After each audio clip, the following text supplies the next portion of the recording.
Whispers at the witch's grave. It started as a dare. It always does. Jessica, Mark, and I had spent too many late nights scrolling through urban legends, daring each other to visit the creepiest places in Kansas. But this time, it felt different. Quaker Valley Cemetery wasn't just some old legend. It was close, tangible, and the story of May D. Knotts had just the right mix of tragedy and terror to pull us in. "We go at 3:33 a.m., Mark declared, grinning. "That's when the real hauntings happen." I didn't like it. Something about the way the stories described her grave, the dolls, the lack of snow, the whispers, unsettled me. But saying no wasn't an option. That night, under a sliver of a waning moon, we drove toward Quaker Valley Cemetery. The roads were empty, the landscape flat and endless. It felt like we were the only people left in the world. "You know," Jessica murmured, "the stories say if you stand at her grave and say her name 3 times, you'll hear her whisper back." I didn't respond. Neither did Mark. We all felt the weight of those words, the silent challenge hanging in the air. The cemetery gates loomed ahead, rusted and half open, groaning slightly in the wind. The gravel road crunched beneath our tires as we pulled in. The air was still.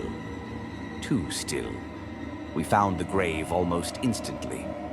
It stood in the moonlight, small and unassuming, except for the eerie inscription. "Remember, friends, as you pass by. As you are now, so once was I. As I am now, so you will be. Prepare for death and follow me." Jessica shivered. "That's not creepy at all."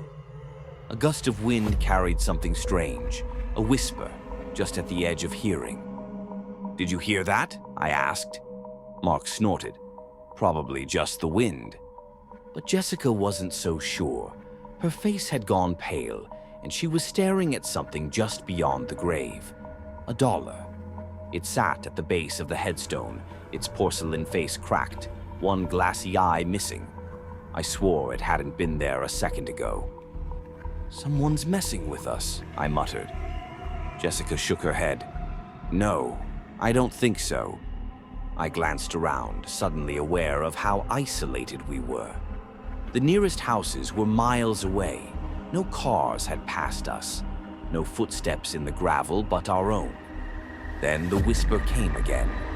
This time I understood the words. "Who follows me?" The air thickened, heavy, like something unseen was pressing down on us. Then, a low growl. Mark's flashlight swept across the dark, landing on something just beyond the headstones. Eyes. A pair of red glowing eyes watching us from the tree line. Then another, and another. Jessica's breath hitched. "Dobermans," she whispered. "The ones people see around her grave." The dogs didn't move. They stood in a perfect circle around May's resting place, their bodies rigid, eyes locked onto us. No barking, no snarling, just watching. Mark took a step back. The moment his foot crunched against the dead leaves, the growling intensified. But it wasn't normal. It was layered, as if multiple voices were speaking through them. "Run," I breathed. We turned and bolted toward the car, but the path back seemed longer, as if the cemetery had stretched. The trees felt closer, the tombstones pressing in. The air grew thick, humid, making it harder to breathe. Jessica grabbed my arm. "We're not getting anywhere." I looked back. My stomach dropped. We were still at the grave. "No," Mark panted. "That's not possible." The dolls had multiplied. There were now at least a dozen, all staring at us, their cracked faces grinning in the moonlight. And in the center of them, a fresh crimson rose lay atop May's grave. Jessica whimpered. "There aren't any footprints in the dirt." She was right, no sign that anyone had been here. Then a whisper, right behind us. I spun, flashlight shaking. Nothing. A sudden cold gripped my wrist, not air, fingers, clammy, small fingers. I yanked away, heart pounding. The dolls had moved. They were closer. Jessica sobbed. "We have to do something." Mark, the skeptic, was frozen, his eyes locked on the headstone. Maybe we need to leave something, like an offering. I didn't have flowers. None of us did. But in my pocket, I found a silver ring, something my grandmother had given me. It wasn't much, but it was all I had. With trembling hands, I placed it on the grave. The whispering ceased. The dogs disappeared, and the air grew warm again like a sudden break in winter. We ran. This time, the car was where it should be. We flung ourselves inside, locked the doors, and peeled out of the cemetery. No one spoke for the entire ride home, but the silence didn't last. Halfway home, Mark muttered, "Did you hear that?" Jessica and I exchanged a glance. "Hear what?" "A whisper," he said. "It said, 'You shouldn't have taken it back.'" My stomach knotted. Taken what back?